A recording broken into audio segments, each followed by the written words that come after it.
Selamat siang teman-teman. Eh, Pada siang hari ini saya ingin menyampaikan mengenai rencana pembelajaran semester untuk mata kuliah manajemen keuangan 1.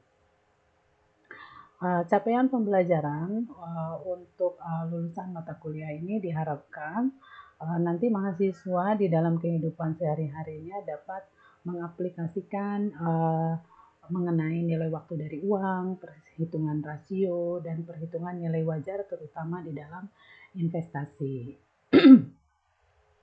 Baik, untuk mata kuliah manajemen keuangan 1 ini, materi-materi yang akan kita pelajari selama 1 semester, diantaranya di pertemuan 1, nanti kita akan membahas mengenai gambaran umum dari manajemen keuangan. Di sini kita akan membahas mengenai pengertian manajemen keuangan, tugas dari seorang manajer keuangan, tujuan dan fungsi utama serta ruang lingkup manajemen keuangan.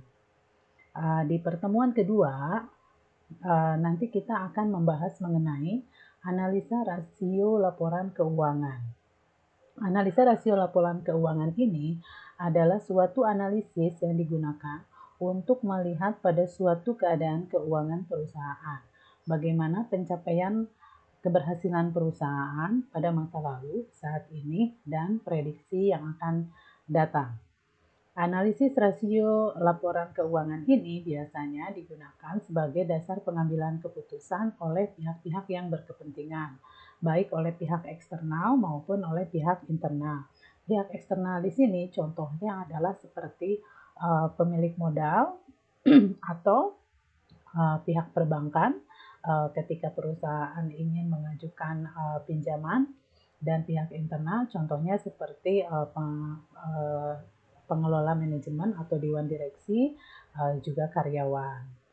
Nah, rasio keuangan yang akan kita pelajari di sini ada 4 macam rasio. Diantaranya kita akan membahas mengenai rasio likuiditas, yang kedua rasio leverage, yang ketiga rasio aktivitas, dan yang keempat adalah rasio profitabilitas. Alat bantu yang kita gunakan untuk mempelajari materi ini adalah laporan keuangan perusahaan.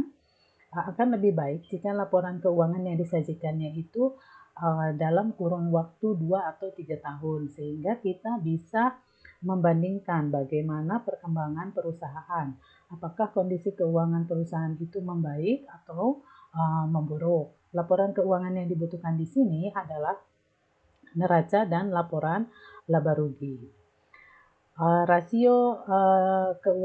Analisa rasio yang pertama kali akan kita pelajari adalah mengenai rasio likuiditas. Rasio likuiditas ini kita gunakan untuk melihat bagaimana kemampuan perusahaan di dalam memenuhi kewajiban jangka pendeknya. Apakah perusahaan mampu menunaikan atau membayar hutang jangka pendek yang sudah jatuh tempo atau tidak.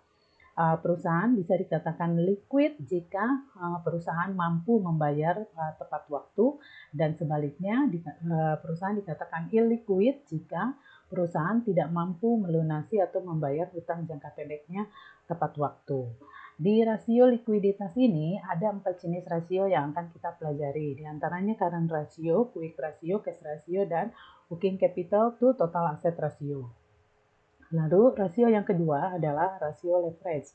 Rasio leverage ini kita gunakan untuk melihat sejauh mana aktiva yang dimiliki oleh perusahaan ini dibiayai oleh hutang. Kebalikannya dengan rasio likuiditas, kalau di rasio likuiditas kita mengharapkan angka rasio yang besar, karena artinya kemampuan perusahaan untuk melunasi hutang jangka pendeknya juga ada. Sedangkan kalau di rasio leverage, angka yang diharapkan tidak lebih dari 40%, karena ini menunjukkan kalau rasio leverage-nya kecil, maka risiko yang akan dihadapi oleh perusahaan juga semakin kecil. Tapi jika rasio leverage-nya tinggi, berarti risiko yang harus dihadapi oleh perusahaan di masa yang akan datang juga tinggi. Nah, dikhawatirkan ketika kondisi ekonomi sedang tidak baik, maka perusahaan tidak mampu untuk melunasi hutang-hutangnya. Lalu yang ketiga adalah rasio leverage, rasio aktivitas. Rasio aktivitas di sini kita gunakan untuk mengukur seberapa efektif perusahaan di dalam memanfaatkan sumber daya yang ada. Ya, jadi angka yang diharapkan sama seperti rasio likuiditas. Jika angka rasionya tinggi, itu menunjukkan bahwa kemampuan perusahaan di dalam memanfaatkan sumber daya yang dimilikinya juga sudah efektif. Nah, lalu yang terakhir adalah rasio profitabilitas. Rasio profitabilitas ini kita gunakan untuk melihat keuntungan yang didapat oleh perusahaan, baik dari keuntungan bersih ataupun dari keuntungan kotor. Lalu di pertemuan keempat dan pertemuan kelima, kita akan membahas materi mengenai time value of money atau konsep nilai waktu daripada uang. Di pertemuan 4, kita hanya akan membahas time value of money ini dengan menggunakan metode present value dan future value saja, atau yang transaksinya hanya satu kali dilakukan. Contoh seperti kalau kita melakukan deposito atau ketika kita ikut program asuransi dana pensiun. Lalu di pertemuan kelima, masih lanjutan dari materi pertemuan keempat, yaitu mengenai time value of money, tetapi di sini yang arus kasnya berasal dari, yang arus kasnya lebih dari satu kali maksudnya. Yang arus kasnya lebih dari satu kali, seperti contohnya kalau kita melakukan kegiatan menabung, atau kalau misalkan kita mengikuti program asuransi tetapi yang jenisnya asuransi pendidikan. Nah, itu kan kita menerima uangnya secara berkala. Jadi perbedaannya antara yang materi di pertemuan keempat dengan kelima adalah yang jenis transaksinya satu kali untuk yang pertemuan 4 dan yang kelima lebih dari satu kali. Lalu di pertemuan keenam dan ketujuh, kita akan mempelajari mengenai penilaian surat berharga. Di pertemuan keenam, kita akan mempelajari materi mengenai penilaian surat berharga jenis obligasi. Dan di pertemuan ke-7, kita akan mempelajari penilaian surat berharga untuk saham.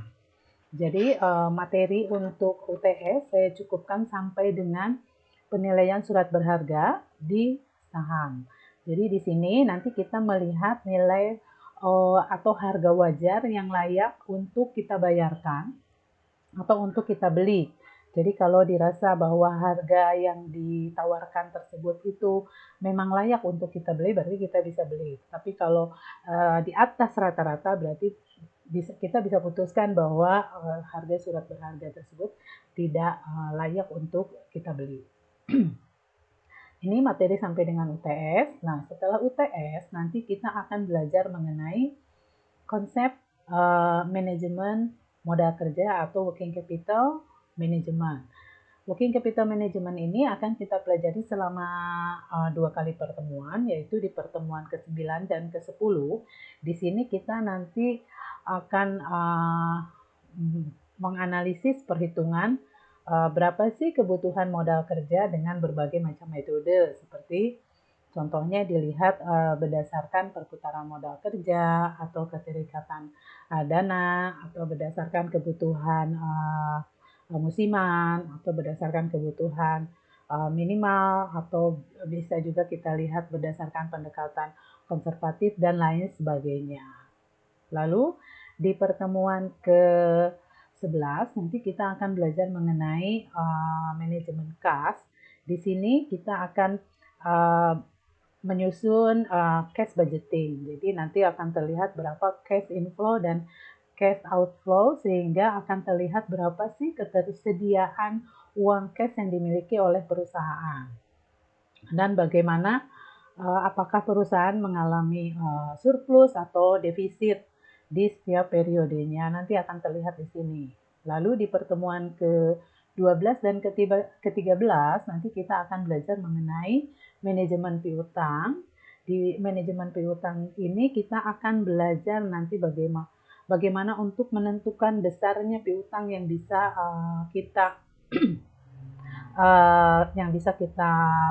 berikan, atau bagaimana pengelolaan dari piutang ini juga resiko yang akan dihadapi jika perusahaan melakukan penjualan secara kredit. Lalu materi yang terakhir untuk UAS dan materi terakhir di manajemen keuangan 1 ini adalah mengenai manajemen persediaan. Di manajemen persediaan ini nanti kita akan belajar mengenai konsep manajemen persediaan, lalu total biaya persediaan, dan melakukan perhitungan seperti economic order quantity, reorder point, grafik EOQ, lalu ada lagi kita menyusun berapa sih biaya simpan dan biaya pesannya.